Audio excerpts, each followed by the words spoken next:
Salut, c'est Quantibus et bienvenue dans la Mangatech pour cette nouvelle vidéo achat et lecture. Cette fois-ci centrée sur la fin du mois de mai 2023. Donc on va revenir comme d'habitude sur les nouveautés, les nouvelles séries que j'ai lues, les découvertes, vos recommandations. C'est parti pour les nouveautés. Et ce mois-ci, enfin cette fin de mois, est sorti le tome 5 de Violence Action, un tome découpé en deux. La première partie qui sera centrée sur la fin du petit arc avec beaucoup d'action. Et la seconde, beaucoup plus calme, avec des petits moments de vie, quelques touches d'humour. Toujours ce running gag de tuer des gens, mais d'être en décalage avec ce qu'elle fait. Mais je dois quand même dire que j'ai pas tant aimé ce tome que ça. J'ai trouvé pas mal ennuyant. Heureusement que j'aime le personnage principal, mais ce tome, il n'était pas prenant.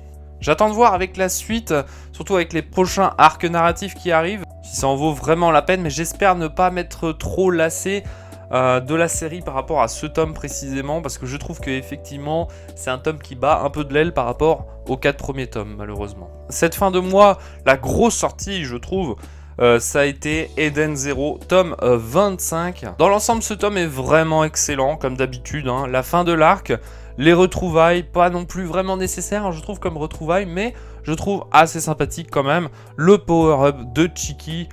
Néanmoins, il y a un truc qui me dérange un peu, c'est les petits passages qui font beaucoup penser à du Fairy Tail. J'ai l'impression que Hiro Mashima, il a du mal à se séparer de l'intrigue relationnelle avec Erzi. Donc Erza et Jelal, ça fait exactement penser à ça.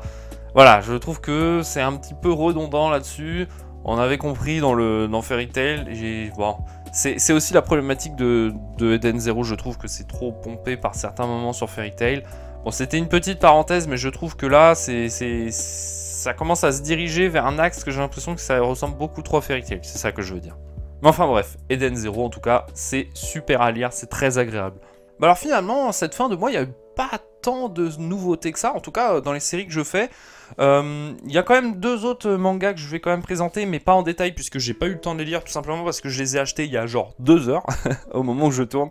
C'est le premier Day Dark, le tome 5 tant attendu que j'avais découvert il y a de ça 2 mois. Day Dark, on me le conseillait souvent. Mais effectivement, Day Dark, c'est incroyable, c'est trop bien. Alors, si vous voulez plus de détails, je vous mets le lien en description de là où j'en parle, dans la vidéo où j'en parle plus précisément, sur les 4 premiers tomes notamment. Mais voilà, donc, bon, effectivement, ça fait toujours aussi mal le prix, hein, 11,95 € le tome. Mais quand même, je trouve ça trop bien fait. Là, alors, c'est un petit peu plus discret, là, cette fois-ci, le côté relief. Mais en gros, si vous voulez savoir le petit secret, donc là, on a la couverture en bleu.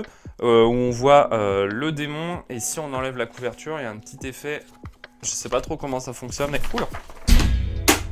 Si on enlève la cover, voilà, on voit le démon qui se trouve juste en dessous. Alors ça fait exactement pareil au dos. Je vous laisserai regarder en librairie, mais en tout cas c'est très très bien fait. Mais voilà, je pense que c'est la prochaine lecture que je vais avoir très prochainement, le tome 5 de Day Dark qui du coup est sorti ce mois-ci. Et pareil, en sortie que j'attendais depuis un bon moment également, c'est The 5 Star Stories, le tome 3. Bon pareil, je vais pas pouvoir en parler énormément, tout simplement je n'ai pas encore lu ce tome 3. Mais bon, comme d'habitude, si vous voulez plus d'infos, je mettrai en description également là où j'en parle. Donc voilà pour les nouveautés, il n'y en a pas eu tant que ça. Bon, bien évidemment le mois de juin il y en aura énormément. Mais en attendant, du coup, je me suis focus sur pas mal de séries. Je me suis focus également sur vos recommandations. Donc, j'ai sélectionné un commentaire, ou plusieurs commentaires surtout, qui me conseillaient de lire un manga précisément. C'est Hideout. Alors, je sais pas trop comment ça se prononce. Je vais dire Hideout. Je pense pas que ça se prononce comme ça, mais enfin bref. Si vous avez d'autres mangas à me conseiller, n'hésitez pas à me le dire en commentaire. Hein. J'ai une liste. Je lis tous vos commentaires. Je note tous les mangas que vous me conseillez, donc de préférence des petites séries ou des one-shots, comme ce manga du coup. Alors, de quoi ça parle Hideout déjà, avant de parler de ce que j'en ai pensé. Un homme déterminé traque une victime terrifiée. La décision de Seiichi Kirishima est prise ce soir, il va tuer sa femme. Pourtant, 1 an plus tôt, c'était un homme heureux, écrivain à succès, mari comblé et papa d'un jeune garçon. À l'époque, tout semble lui réussir. Mais ce bonheur sans faille n'est pas éternel. Le jour où son éditeur met fin à leur collaboration, les ténèbres s'immiscent dans la vie du jeune écrivain, vitre criblée de dettes. Une terrifiante descente aux enfers commence au fil des pages de ce qui pourrait bien être son dernier roman. C'est donc un manga bien sombre, bien ténébreux. Par le style du dessin, mais avant tout quand même par l'histoire et les thématiques traitées. J'aime beaucoup la double narration tout en restant fluide et compréhensible, deux narrations bien badantes, mais assez différentes l'une de l'autre. On a d'un côté les événements du passé, avec l'histoire de Seishi et sa femme, sa famille, et de l'autre toute la partie qui va se dérouler dans le présent, dans cette grotte. On va donc suivre la descente aux enfers du personnage, ses choix, ses décisions. C'est de l'horrifique plutôt traditionnel, il y a pas mal d'éléments assez prévisibles quand on est un habitué du genre. Mais ça reste très plaisant à lire, une bonne découverte. Et du coup, je remercie les nombreux abonnés qui m'ont conseillé de lire Hideout. Donc voilà, si vous avez d'autres propositions, n'hésitez pas à me les proposer en commentaire. Allez, on poursuit du coup avec mes séries en cours et je vais en traiter une ce mois-ci. Comme je l'ai dit, voilà, il n'y a pas eu énormément de nouveautés, du coup j'avais largement le temps d'avancer dans ma pile à lire. Et dans ma pile à lire, ça faisait un moment qu'il y avait les Karakuri Circus. Ils sont lourds. Donc du tome 5 au tome 10. Oula, j'ai failli les faire tomber. Bah je vais les poser, voilà. Hein. Donc Karakuri Circus, je les avais déjà présentés quand j'avais lu les 4 premiers tomes. Donc j'ai avancé. Voilà, j'ai lu du tome 5 au tome 10 comme je disais. Mais du coup, voilà, Karakuri Circus. Quel bon moment de passer à lire ce bijou. Karakuri Circus est une œuvre parfaite d'une multitude de bons points qui fonctionnent les uns les autres. Une histoire bien maîtrisée, un univers qui fonctionne, des personnages bien travaillés et super attachants, une identité visuelle unique. J'adore de plus en plus ce manga au fur et à mesure des tomes que je lis. C'est de mieux en mieux, je trouve. Surtout bah, voilà, dans une édition perfecte, sublime. Ce talent de raconter plein de petites histoires et flashbacks qui agrandit et donne de la matière à la mythologie immense du manga.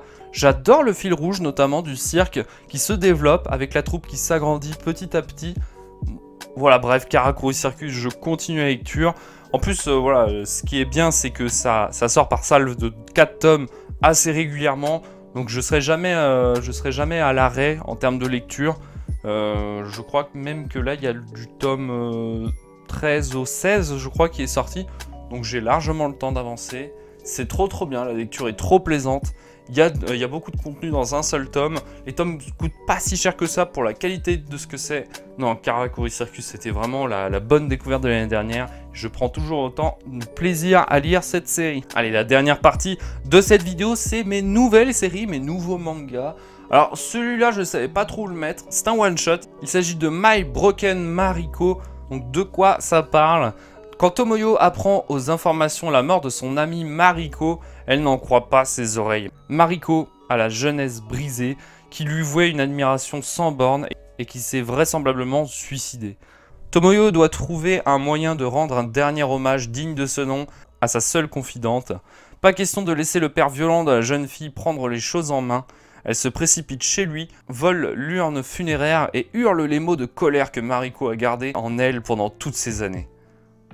Les précieuses cendres sous le bras, Tomoyo se lance dans une course effrénée en quête du lieu de dispersion idéal, mais aussi du salut pour son amie comme pour elle-même. Alors je sais que je suis un petit peu en retard, hein. Le manga il est sorti déjà il y a à peu près 2 ans chez Kiyun. Et je me souviens qu'à l'époque tout le monde en avait parlé, donc ça y est, je l'ai lu. Et donc qu'est-ce que j'en ai pensé ? J'ai découvert qu'en fait c'était pas vraiment un manga pour moi, hein. J'ai l'impression que la quête du deuil, certes il y a une belle histoire, on s'accroche au personnage, mais j'ai pas accroché à l'œuvre en général. Je me suis un peu ennuyé durant ma lecture. Écoutez, c'est chacun ses goûts, ses couleurs, et je sais que c'est un manga qui a touché beaucoup de monde. Est-ce que c'est par le fait que, heureusement, je n'ai jamais trop connu ce que vit le personnage principal ? J'ai pas su me plonger dedans parce que j'ai pas les mêmes ressentis. Mariko, c'est pas un personnage que je connais, j'ai pas de lien, donc aucun impact. Alors oui, en effet, on va en connaître plus sur elle au fur et à mesure du manga. Ça rejoint un petit peu Hideout, hein, finalement, pour la construction du récit d'ailleurs. Le déroulement entrecoupé de flashbacks pour comprendre la détresse du personnage. Enfin bon, j'ai pas aimé, mais j'ai quand même conscience qu'il s'agit quand même d'une très bonne œuvre.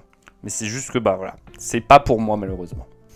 Allez, le dernier manga que je vais traiter dans cette vidéo, et là, c'est pas n'importe quoi, il s'agit de Pluto, du tome 1 au tome 8, j'ai lu l'intégrale de la série, donc Pluto, de quoi ça parle ? Qui pouvait bien en vouloir à Mont-Blanc, l'un des 7 robots les plus forts du monde, aujourd'hui reconverti dans la défense de l'environnement. C'est ce que demande Geist, la plus destructrice de ces 7 machines, alors qu'il découvre le corps broyé de son ancien compagnon d'armes.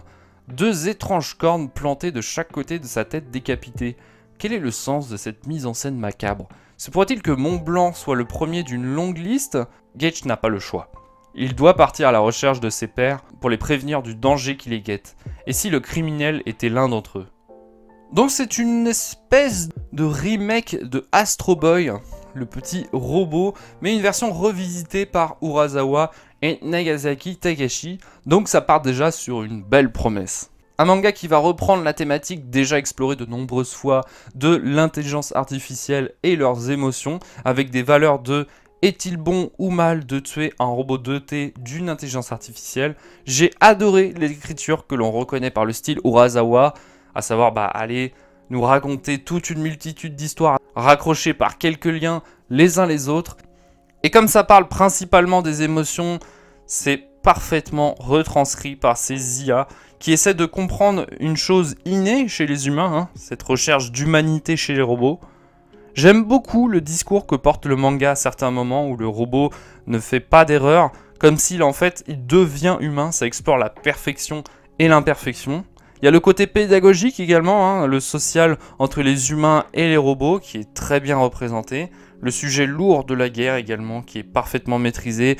Le post-guerre et les traumas qui ont impacté pas que les hommes mais certains robots également. Les risques que peut apporter les intelligences artificielles au sujet des guerres et des conflits mondiaux. Bref, c'est un manga qui est, vous l'avez compris, très complet sur le sujet, qui a un penchant très science-fiction, mais également sur de l'action catastrophique. Donc je conseille pour les amateurs de science-fiction en manga, c'est très très bien écrit. Et d'ailleurs, il va y avoir une adaptation Netflix, je crois que la plupart sont au courant, mais Netflix l'ont annoncé en début d'année. J'étais même surpris qu'il n'y a jamais eu d'animé sur ce manga, puisque c'est quand même un Urasawa, c'est pas n'importe quoi. Mais voilà, très content. Alors je suis pas client en général des animés, donc je pense pas forcément regarder. Mais si jamais vous voulez quand même découvrir cette œuvre, qui je trouve en vaut vraiment la peine, et si vous n'avez pas vraiment envie d'acheter les mangas, ou si vous n'êtes pas vraiment manga, attendez au moins l'adaptation animée sur Netflix qui en vaudra la peine, je pense. Bref, et du coup c'est la fin de cette vidéo. N'hésitez pas à me proposer des mangas que je lirai, que je présenterai en vidéo. Et du coup voilà, comme d'habitude, si la vidéo vous a plu, n'hésitez pas à lâcher le petit pouce bleu si le concept vous plaît également. N'hésitez pas à vous abonner si ce n'est pas déjà fait. Et du coup en attendant, on se dit à la prochaine. C'était Quantibus de la Mangatech. Salut.